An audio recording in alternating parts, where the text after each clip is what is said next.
Nous avons le plaisir et l'honneur d'accueillir aujourd'hui Noël Kodia, qui est critique littéraire et essayiste. Parlez-nous d'abord, s'il vous plaît, de votre ouvrage, Les enfants de la guerre.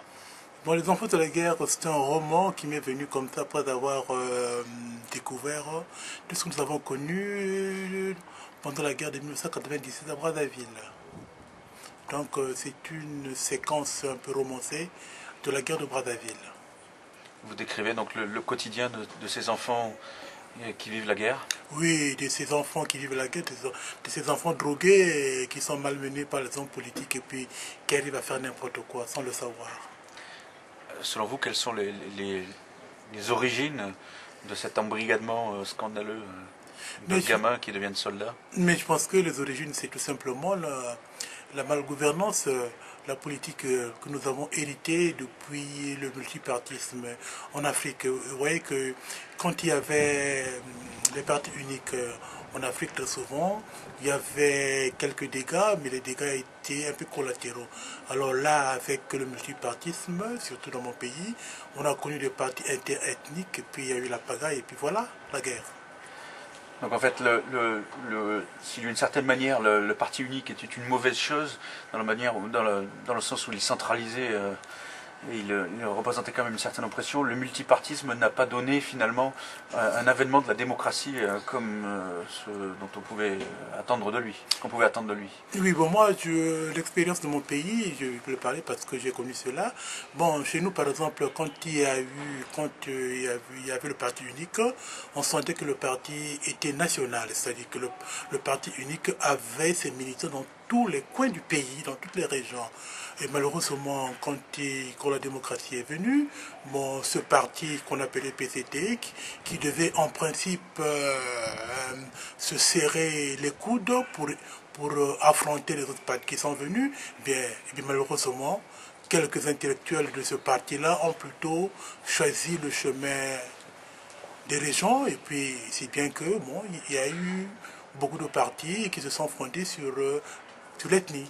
D'accord, donc la démocratie s'est transformée finalement, le multipartisme ne s'est pas transformé en véritable démocratie, mais plutôt en lutte interethnique, ce qui a donc évidemment donné lieu à des conflits plus ou moins sanglants.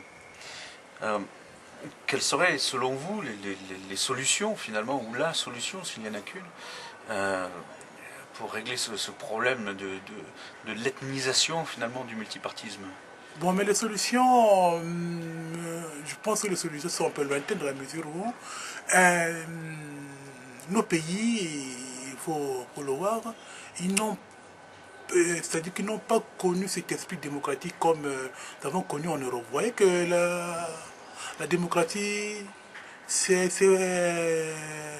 fondée sur plusieurs siècles ici, par exemple en Europe. Il y a eu la révolution, il y a eu la pagaille, il y a eu aussi des guerres, il faut le reconnaître, jusqu'à ce qu'on arrive. Mais chez nous, c'est-à-dire que dès la chute du mur de Berlin, on a voulu que nous faisions comme les autres. Alors que, je chaque fois dit cela, que nos pays, ce sont des petits royaumes. Ça, il faut le reconnaître, nos présidents vivent comme des rois. C'est-à-dire que quand ils ont le pouvoir, pour eux le pouvoir, ça vient de Dieu, ça vient, et puis ils peuvent mourir avec le pouvoir. La preuve, regardez un peu ce qui s'est passé avec, à côté au Zimbabwe, tout de suite. Donc moi je pense que pour essayer un peu d'avoir des solutions, il faut que les intellectuels puissent réfléchir et réfléchir pour que les minorités et les majorités en Afrique puissent c'est-à-dire puissent mettre la main à la pâte pour le pouvoir. Pourquoi? Mais je pense que bon, l'une des solutions, ce serait par exemple les départements. Vous voyez à peu près si par exemple, dans chaque pays, si on pouvait sensibiliser, donner par exemple le pouvoir entre guillemets à chaque département pour, je crois que pour son développement, je pense que nous gagnerons beaucoup de choses. Vous voyez par exemple, vous êtes dans un département, si vous donnez le pouvoir entre guillemets à un fils de ce département, je pense que ce fils de ce département pourrait faire quelque chose de propre. Alors que actuellement, ce que nous voyons en Afrique, c'est par exemple, il y a le fils du département X, qui est, par exemple, qui est envoyé au département Y, et comme il ne connaît pas les réalités de ce département, parfois il n'arrive pas à bien faire les choses.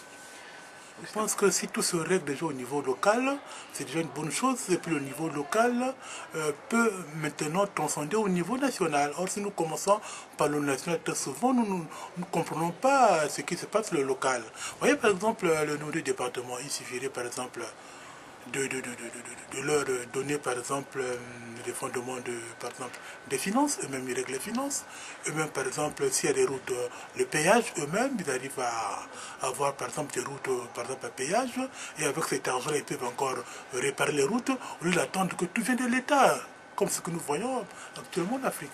Absolument. Donc une vision très décentralisée et très autonome qui permet de régler les problèmes au plus près des gens. Selon vous, quel est est-ce que, d'abord, la France a joué un rôle négatif depuis les indépendances en Afrique francophone?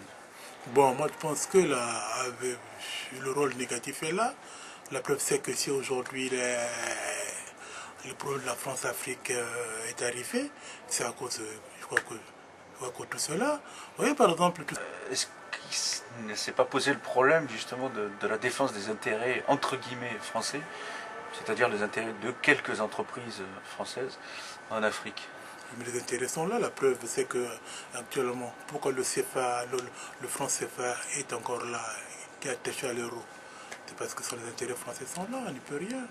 Je crois qu'un écrivain africain du nom de Mamadou Koulibaly a beaucoup écrit aussi sur le franc CFA, qui est aussi président de l'Assemblée nationale ivoirienne. Donc, selon vous, finalement, la mauvaise gouvernance qui règne en Afrique est aussi imputable, quelque part, au comportement de la France, pour protéger juste certains intérêts. Oui, mais tout ce qui se passe, mais lisez un peu tous les livres qui ont été écrits sur la France-Afrique, vous verrez vous-même que c'est rien. Bon, là, on a voulu faire la rupture. Bon, est-ce rupture il y a? Pour l'interrogation. Monsieur Kodia, je vous remercie. Merci.